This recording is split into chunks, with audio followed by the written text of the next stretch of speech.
Hi guys, आज आम्ही सोमवार आहे म्हणून महादेवांचं दर्शन घ्यायला कंकेश्वरला निघालो होतो. मस्त पावसाचं वातावरण झालं होतं आणि आम्ही दर्शन घ्यायला निघालो. जाताना दम लागत होतं कारण 750 पायऱ्या होत्या, त्या चढून आम्हाला दर्शन घ्यायचं होतं. पावलं उचलत नव्हती, पण महादेवांचं दर्शन होताच सगळा थकवा दूर झाला. आणि हे देवळातलं मंत्रमुग्ध करणारं दृश्य.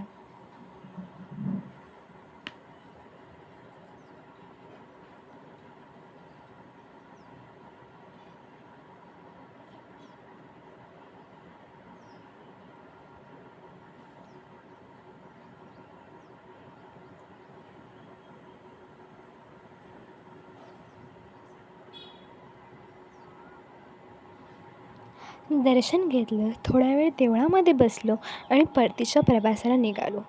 मग आम्ही जाताना ताक प्यायलो आणि कैरी खाल्ली.